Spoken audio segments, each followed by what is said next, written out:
नमस्कार दोस्तों। आज के इस वीडियो में हम बात करेंगे शासन की एक अत्यंत महत्वाकांक्षी योजना बेटी बचाओ बेटी पढ़ाओ योजना के बारे में। सभी प्रतियोगी परीक्षाओं के लिए आवश्यक है।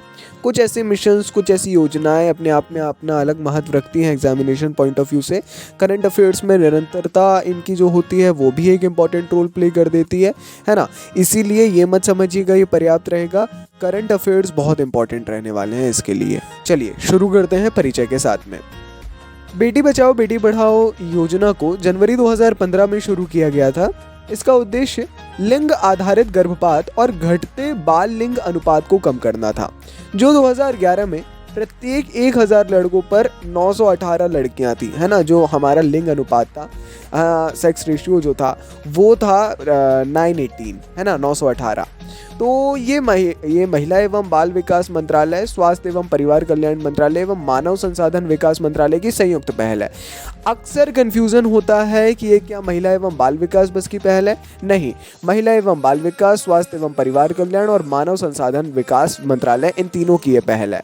आज वर्तमान में करीब यहाँ तो 405 का आंकड़ा है, बट मेरे अनुसार 500 से अधिक जिलों में बड़े स्तर पे इसका क्रियान्वयन निरंतर जारी है। अपने आप में ही इसकी अलग महत्व को ये दिखाता है। आइए अब योजना के उद्देश्य जान लेते हैं।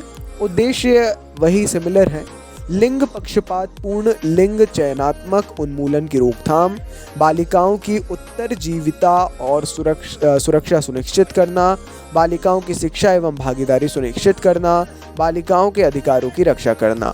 मुख्य इन उद्देश्यों के साथ में योजना जो है धीरे धीरे अपनी सफलता को प्राप्त कर रही है। मुख्य बात जो यहाँ पर है वो ये होती है कि हम देख पाते हैं कभी इनका एंड नहीं होता है ना। एक मिशन पूरा हुआ, दूसरा मिशन पूरा हुआ, तीसरा, तो फिर भी इन उद्देश्यों में काफ़ी सफलता हासिल की है, अभी भी निरंतर जारी है ना। खत्म नहीं होता है, कभी भी काम निरंतर जारी होता है। मुख्य उद्देश्य या मुख्य लक्ष्य प्राप्ति जो है महिला एवं बाल विकास मंत्रालय के अंतर्गत ही अब आ गई है, ये बात ज़रूर है। मगर हाँ, संयुक्त प्रयास अभी भी जारी है। बाकी अगर थोड़ा सा हम बात कर लें अदाकारी का समीक्षण, है ना, तो जन्म के समय लिंग अनुपात, स्वास्थ्य प्रबंधन सूचना प्रणाली के आंकड़ों के अनुसार जन्म के समय जो लिंग अनुपात था ये 918 2014-15 था, है ना। 2014-15 में 918 था, जो कि 19-20, ये सभी आंकड़े 19-20 के हैं ऑफिशियल, क्योंकि हमारे पास जो अवेलेबल है 934 हो गया। अब 5 साल हो गए हैं, 2025 चल रहा है, अब करीब ये मेरे ख्याल से 950 पहुंच गया होगा। उल्लेखनीय उदाहरण हमें मिले हैं। मऊ उत्तर प्रदेश का जिला 694 था, उससे 951, कितना अंतर है। करनाल 758 से 898, महेंद्रगढ़ 791 से 919।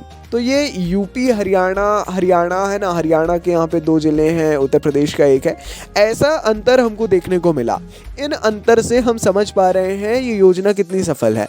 अभी कई उदाहरण तो सामने आए नहीं है, ऐसे कई सारे उदाहरण प्रस्तुत किए जा सकते हैं। साथ ही अलग अलग क्षेत्रों की बात करें तो स्वास्थ्य की अगर बात कर लें अपन, तो ANC पंजीकरण जो है पहली तिमाही में प्रसव पूर्ण देखभाल जिसको बोला जाता है ना, प्रसव पूर्ण देखभाल, इसका पंजीकरण का प्रतिशत 2014-15 में 61% था, जो कि बढ़कर 71% हो गया।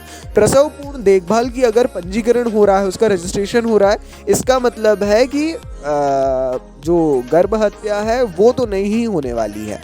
संस्थागत डिलीवरी भी एक बहुत इंपॉर्टेंट रोल प्ले करती है, बिकॉज अगर पहले तो जेंडर चेक करवाना पॉसिबल अब नहीं है ना, तो डिलीवरी होने के बाद में जो लोग करते थे ऐसे कुछ, वो भी अब अगर संस्थागत है तो उसका भी जो है आंकड़ा 87% से 94% तक हो गया है।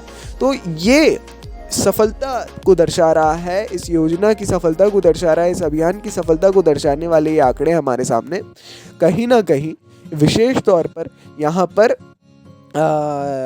पर भी महिला एवं बाल विकास का इम्पोर्टेंट रोल है, और स्वास्थ्य का भी। साथ ही शिक्षा अब बहुत इम्पोर्टेंट है, शिक्षा का भी हमने बताया नहीं, मगर हाँ, शिक्षा विभाग की भी इसमें महत्वाकांक्षी पहल होती है इस अभियान के अंतर्गत।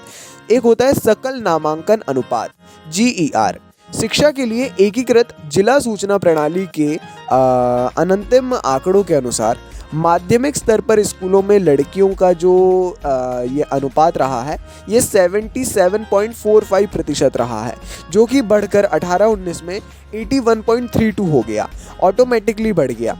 अब मैं समझता हूँ अब बढ़ के 85-87 हो गया होगा। लड़कियों के लिए शौचालय, जाहिर तौर पर ये तो अब पूरा लगभग 100% ही मेरे ख्याल से हो गया होगा, है ना, या 98% करीब। लड़कियों के लिए कार्यात्मक अलग शौचालय वाले स्कूलों का प्रतिशत 92 से 95 हुआ था, है ना, 2018-19 में। तो अब जो है और काफ़ी बढ़ गया होगा। साथ ही एक जो सबसे इम्पोर्टेंट चीज़ है वो है दृष्टिकोण परिवर्तन।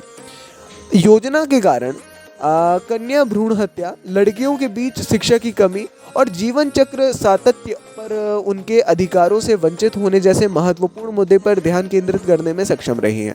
जाहिर तौर पर पूरे समाज में बेटियों के प्रति दृष्टिकोण में परिवर्तन लाने में बेटी बचाओ बेटी पढ़ाओ अभियान इस योजना का एक बहुत बहुत बहुत महत्वपूर्ण रोल रहा है। बेटी जन्मोत्सव प्रत्येक जिले में मनाए जाने वाले एक प्रमुख कार्यक्रमों से एक हो गया। बेटी के जन्म पर विभिन्न योजनाओं का लाभ, अब तो ऐसी कई शासन की राज्य एवं केंद्र शासन की ऐसी कई योजनाएं अभी भी जारी हैं, इवन अभी भी लॉन्च हो रही हैं, है ना। इसका सबसे अच्छा उदाहरण है सुकन्या समृद्धि योजना।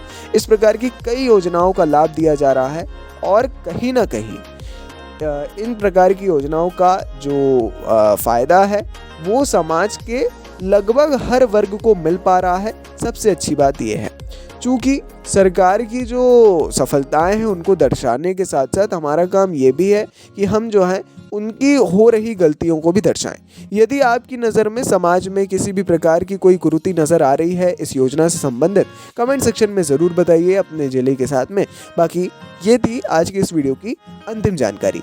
कोई भी कन्फ्यूज़न लगा हो वो भी आप पूछ सकते हैं, कोई डाउट हो पूछ सकते हैं, फीडबैक हो तो दे सकते हैं, ज़रूर दीजिए।